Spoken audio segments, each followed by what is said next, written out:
Hello and welcome to The Point of Everything. Coming up, we're going to talk about Beyond the Pale, the first big music festival of the summer, or certainly the first music festival that myself and Ciara Byrne were at.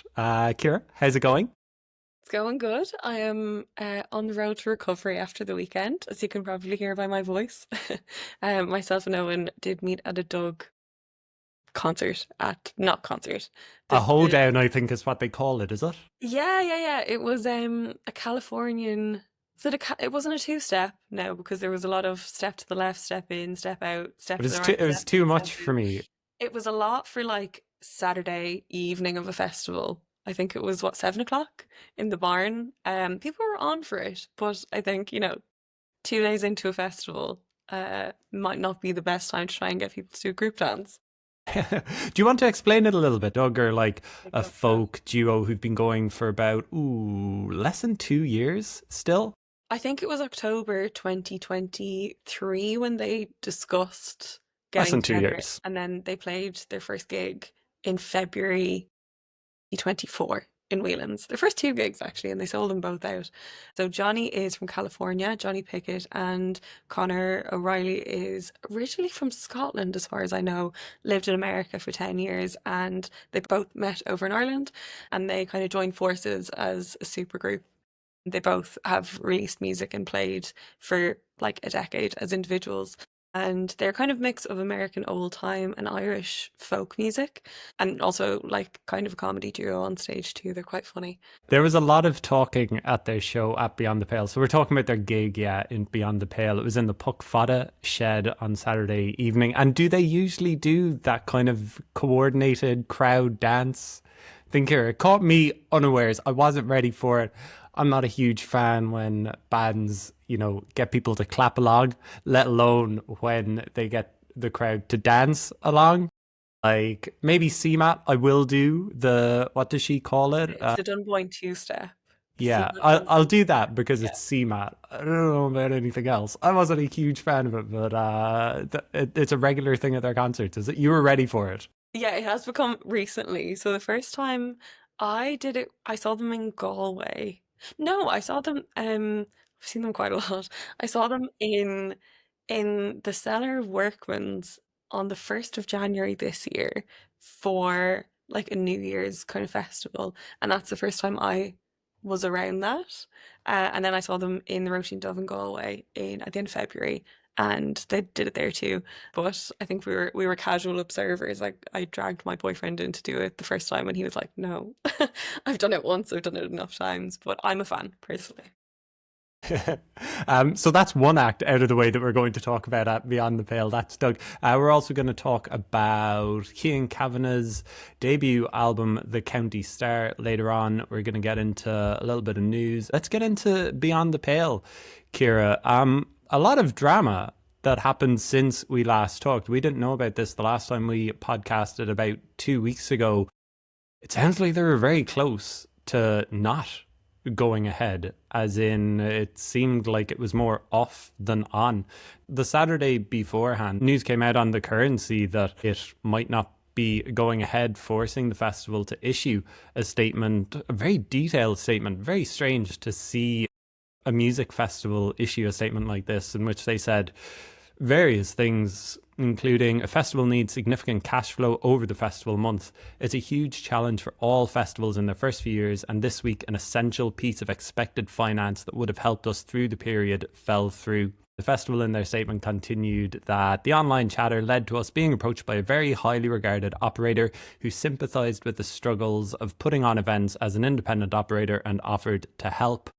This was all reported by the Currency, who also reported a week later on the morning of Beyond the Pale, so last Friday, that it had entered the Small Companies Administration Rescue Process, or SCARP, in an attempt to restructure its balance sheet and ensure its survival in the long term. First of all, great that it was able to go ahead, and I think we both and most music fans, most music acts will back the idea that it's just great that an independent festival, an independent events organizer is able to proceed with stuff like this, and hopefully, yeah, it will continue on into next year and beyond. Yeah, absolutely. It was such a shock. So you actually sent me the currency article on that Saturday morning, and I was like, what? Because I'm working on some of the comms, or was working on some of the comms for it as well. So I hadn't heard anything at that stage. And I was like, is something happening here that I'm not, aware of? And then everything kind of throughout the day. So I think basically what happened is once the news broke, some kind of big funder came in and was able to finance it from there. And I know there was a bit of contention about like breaking that news so early and so quickly, but I think if it hadn't have been broken, it might have not have been rescued in the way that it was. So even on like the first day, so I went down on the Friday and we were like, it's okay, it's happening, people are here.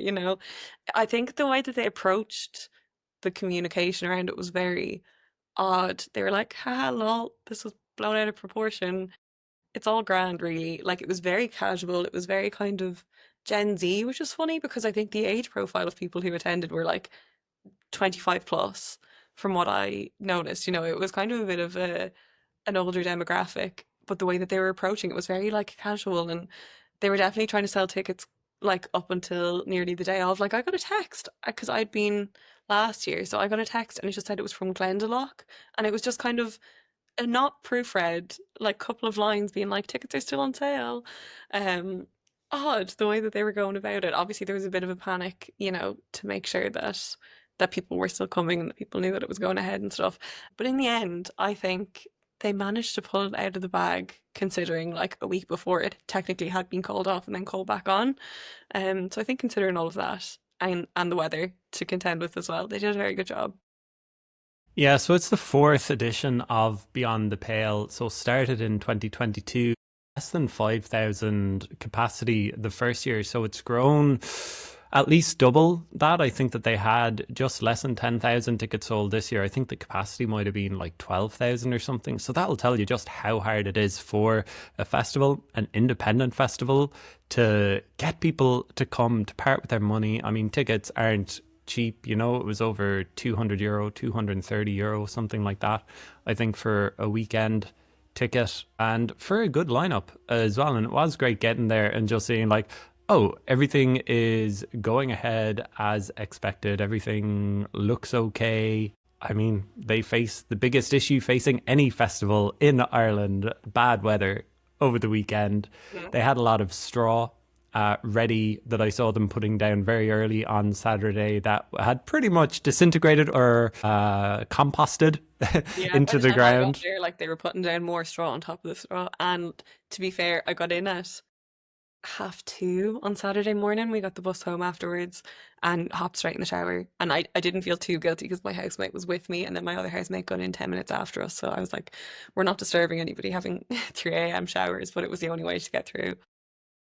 Yeah, it was fine. It's nothing that became a big storyline afterwards. Though I was wondering what the state of things would have been like at 3 a.m. and how many people threw themselves into the mud there. But let's talk about some of the acts that we saw over the weekend. Ciara, do you want to go first? You've already mentioned Doug. You can't mention them again. Okay. So dog aside, I was there on Friday night and I was there on Saturday. I kind of got the evening in on Saturday because I was there in official work capacity during the day. So on the Friday, I would say my two highlights, quite different, very different acts, were Fizzy Orange. They were playing in the big main tent that isn't Strawberry Fields, and I can't remember what they called it now, but it was kind of the main tent beside the main stage. And they brought a really good crowd. I think they were on around 8 o'clock, and people kind of flooded in. It wasn't raining, so it wasn't, kind of getting away from the rain. They're just brilliant show people, and half of them are in Madrasalic who played on Sunday on the Bulmer stage. And it's quite different. Like Fizzy Orange are an analog 60s, 70s kind of Beatle-esque style of band. They sing about Dublin and they sing about lost loves. And I just think they're brilliant.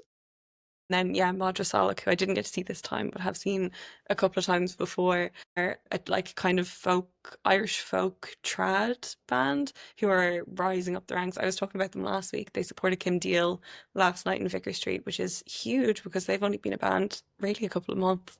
So Fizzy Orange for my like Irish band highlight. And then John Hopkins was playing a set on the main stage, which was just incredible. And then on the Saturday, I caught all of Femi's set on the Bulmer stage, and it was insane. Like, it was lashing rain the whole time that we were there. And just before Femi came on stage, the rain stopped, the sun came out, and people were just having the best time because they were just excited that it was sunny, excited that Femi was there. He just brought so much energy. He came down into the crowd at one stage. And then finally, and honestly, my festival highlight was Sexy Tig in the Strawberry Fields tent. They were playing at 9 o'clock, and I got maybe like half of the end of their set, and it was incredible. I'd seen them maybe twice before at a festival and then at Dublin International Literature Festival. So that was a much more calm affair. But this was absolutely insane. Like, the lineup of musicians that they had playing with them was incredible. And I know that they wrote each instrumental part of every song on their set. And they're just like such a show person. And the whole tent was cheering for them afterwards. It was just incredible. It's kind of like queer cabaret pop, but they're also a traditional fiddlist. They play the fiddle, they sing Askelga as well. It's a bit of everything, but it's also really cohesive. So if you haven't seen Sexy Tig yet, get on it.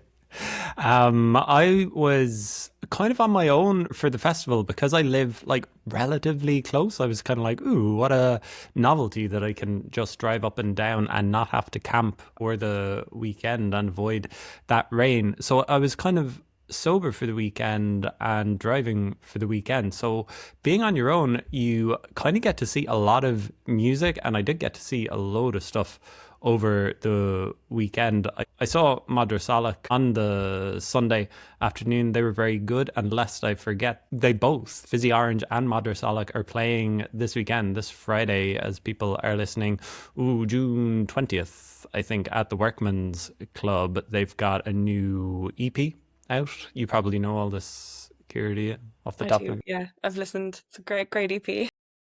So that should be a great show. They seem to be definitely very much on the ones to watch list. Ezra Collective were the first big band of the weekend, and I think that they set a super high bar for what was to follow. I had seen them play their first show in Ireland at Opium Rooms near Whelan's on Wexford Street a couple of years ago, and the blueprint for it hasn't really changed much. Loads and loads of fun.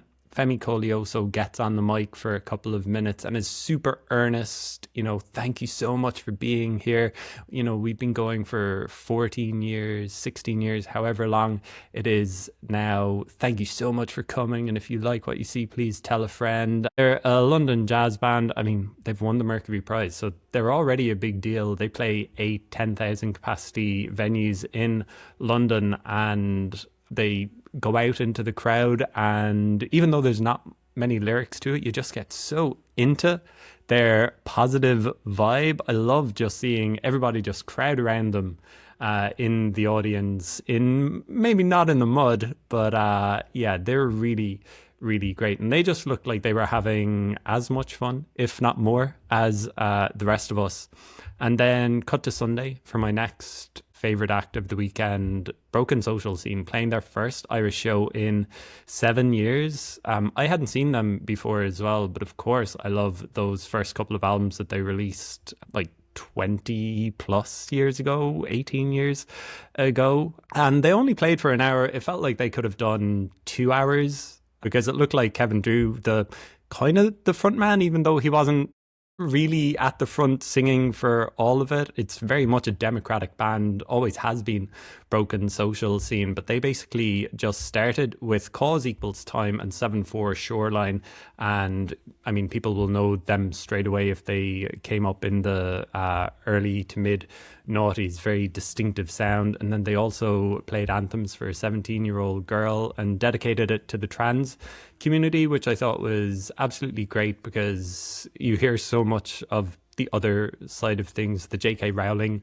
side of things. So it's great to hear a band actually shout out the trans community, who Kevin Drew said that they took this song, Anthems for a 17-year-old Girl, and, just made it a really big song for them on Spotify, like what happens with a lot of bands, just suddenly a song kind of takes off out of nowhere. But that song, it's so good. They were so great live. And Kevin Drew also announced that he had gotten engaged in Ireland earlier in the week. So he had been around for a while, and he said, like, well, we heard that Beyond the Pale might not be happening this week, but even if it wasn't, we'd be playing someone's backyard. And, we're just so happy to be here and play for you again. So again, you could just tell that they were as happy to be there as anyone, which is, it's so nice and so obvious when that happens, when a band is actually excited to play a show. And I'll just shout out one more. It's kind of like related to the weather, I guess. I saw Sofia Cortez's on the main stage on Saturday afternoon. A lot more fun than I thought. I thought she was quite a serious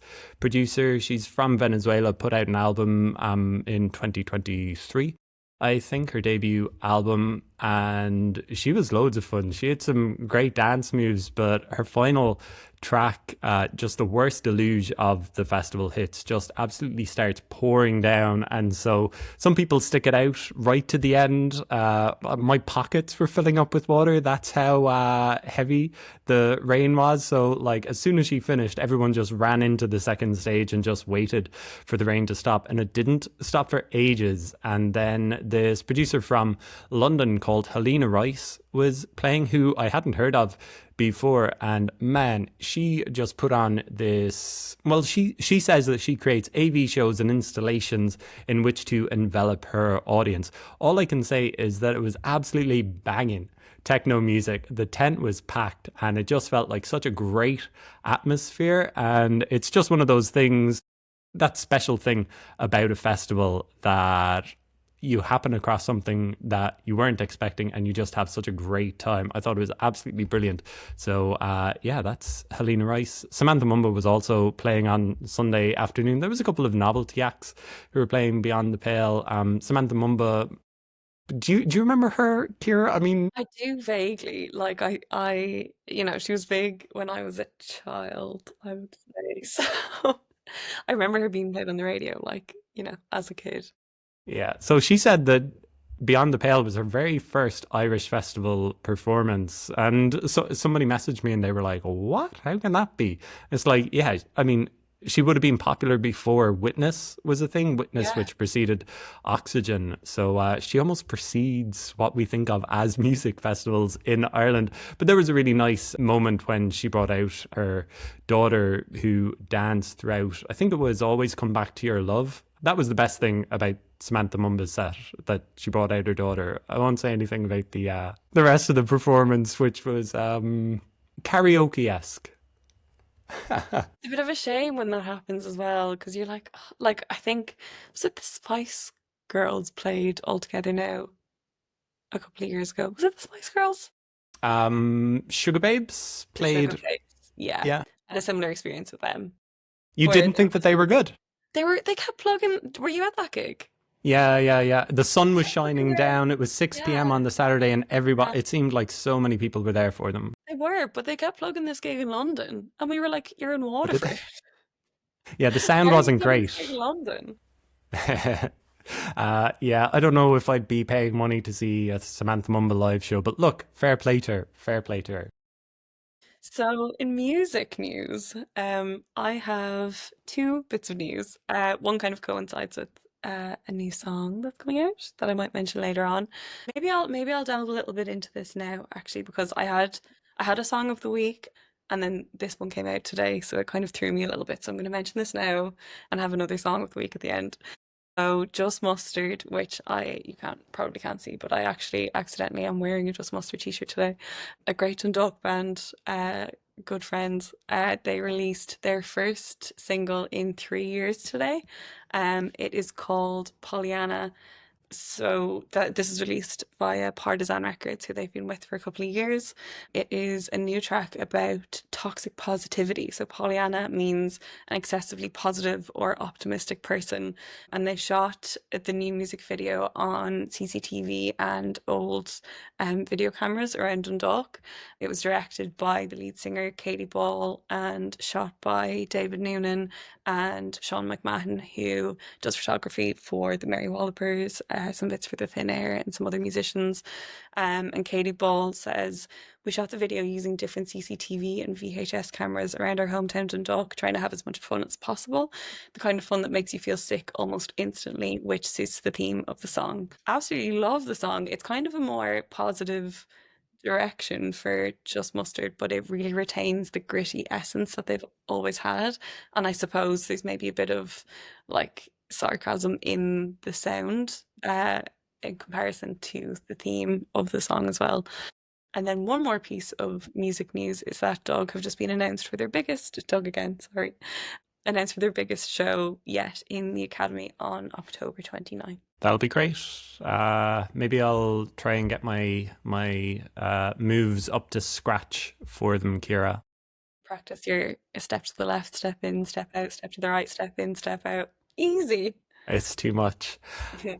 Okay, TPOE album club pick this month is Kean Kavanagh's debut album, The County Star. I did promise that I would have an interview with Kean Kavanagh in the podcast last week. I did actually do it last week after a couple of technical issues, but it's actually going to come out next week. I had jumped her on the podcast last week. It was slightly more timely, them coming off their tour with Mail and Cola. So I put that out last week. I had a really nice chat with Kean Kavanagh about County Star. What do you think of this album? Had you been familiar with him before? I mean, I said to you that I really loved his debut project. We're calling it now Dog Person, which came out in 2020.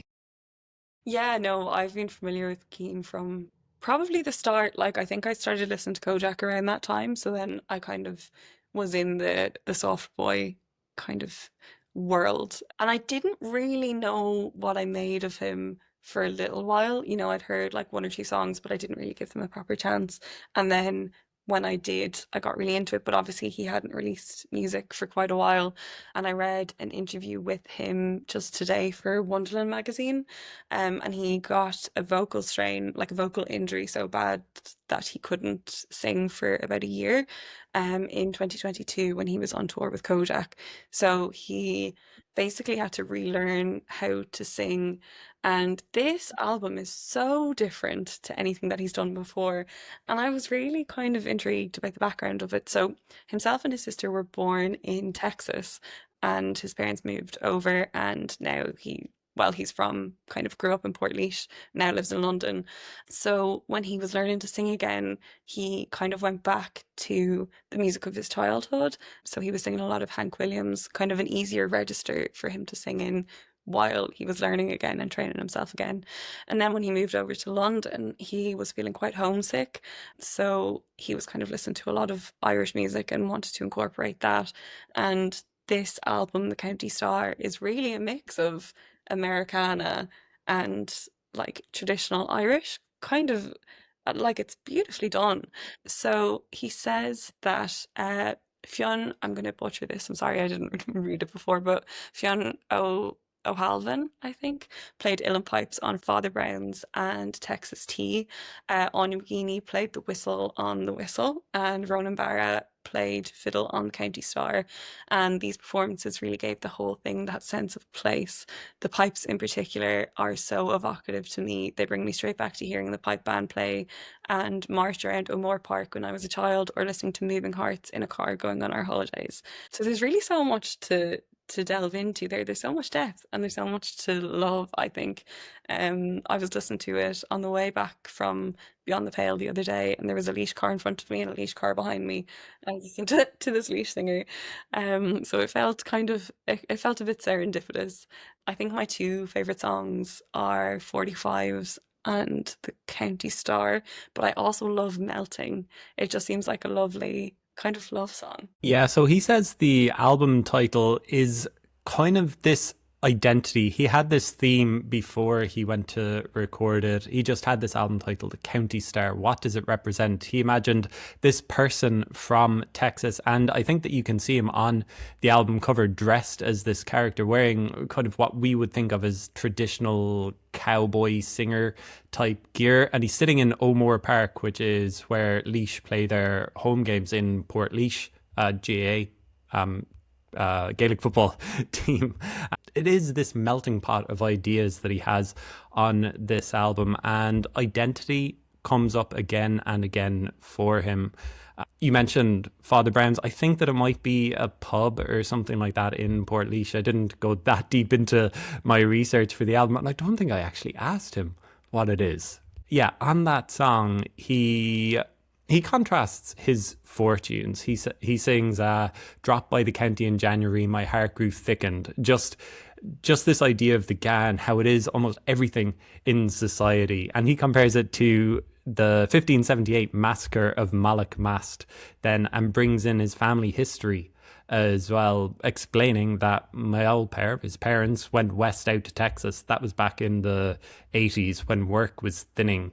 And he brings it all back to the emigration issues of today. He sings hypocrites, all of them living that say the place is full up and we can go anywhere, but they can't come here. They'd shoot holes in them boats and leave the kids die swimming. Just watch the kids die swimming. I think it's the best song that Kean Kavanagh has written. It's the centerpiece of this album, which is one of the best Irish releases of the year. So that just showcases what a great lyricist he's become. But overall, The County Star is just a rollicking indie rock album. You mentioned 45's, the second track on the album, which is just, oh, it's so good. It hits every indie rock box that I've got. The likes of the whistle just sound so big as he's singing "You're All I Need." You could imagine people singing that back at him, which is what every band tries to create. And then it is a love album as well. He's got a line on "Melting, you're sweeter than Robinsons," which is such an Irish thing, talking about this cordial drink that every child in Ireland drinks. You're sweeter than Robinsons. It's just so good. Lovely. And he has more little Irish things in there as well. Like you can hear the theme music to the Sunday game in there too, which everybody in Ireland will be able to recognize too. It's just all of these things coalescing in this less than 40-minute 10-track album. One of the best Irish albums of the year, I think. I'd agree. I feel like my boyfriend used to be a Ligier correspondent, and I might need to get more detail off him. It goes so deep that like I think there are just references that I won't understand that like you might need an expert to explain.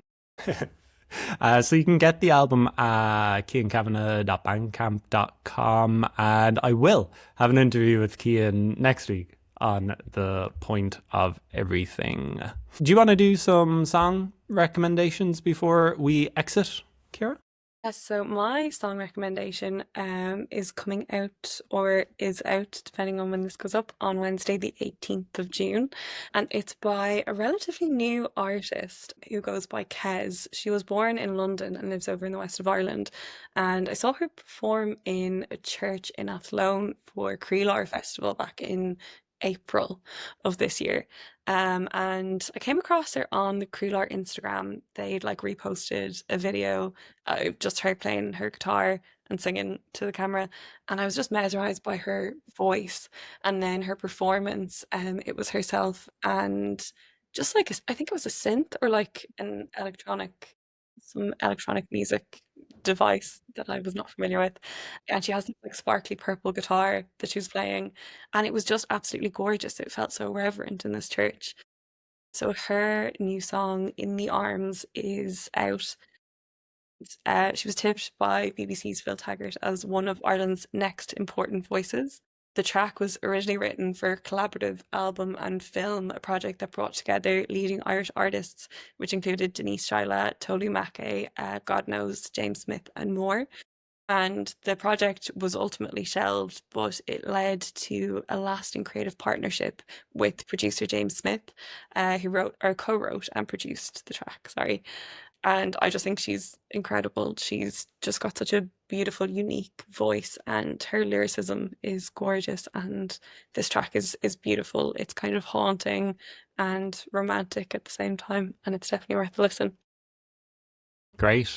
I'm going to choose Laurie Shaw. Please, can you cut that out and then in brackets, and stick it in my almanac. It's one of the singles that he has released off Magnetosphere, which is what he calls his umpteenth long player and his first album of 2025. Laurie Shaw was born in the Wirral. He lives in Cork, and as you can guess, yeah, he puts out a lot of records. I first talked to him back in 2018. If people want to delve into the archives and listen to that interview, he had already released a load of albums by then. I can't even imagine how many he released since, but this track is just so great. He says that the making of the album stemmed from a dream. Sonically, the record is primarily guitar music with band-like horns weaving throughout. Often the music acts as a platform on which my abstract cut and paste lyrics about Cork City can be displayed. The record was an attempt to process a harsh winter in a place where he felt disconnected to and frustrated with. Throughout the album, there is anxiety about aging and the housing crisis. So it seems very much like an album for this very moment in 2025. The album comes out on July 4th, and people can pre-order it and listen to those singles at laurieshawofficial.bandcamp.com. Okay, loads of music in there, Ciara, right? Yeah, yeah, I it's think. been a good week. Well, a good 2 weeks for music. What are you up to for the weekend? Are you going to that double bill in the Workman's Club this weekend? I'm not. I'm actually going to Leash, funny enough. I'm doing my I'm doing my Kean Kavanagh research, in-depth research. I'll let you know if Father Brown or Father Brown. I'll let you know if Father Brown's the pub in Portlaoise. Yeah, I do. Please let me know and we'll discuss it next time. We'll go even further in depth on Kean Kavanagh's album. So, yeah, thanks a lot for listening. We'll be back again in 2 weeks, and the podcast with Kean Kavanagh will be out next week. Thanks a lot, Ciara. Have a good one. Thank you so much.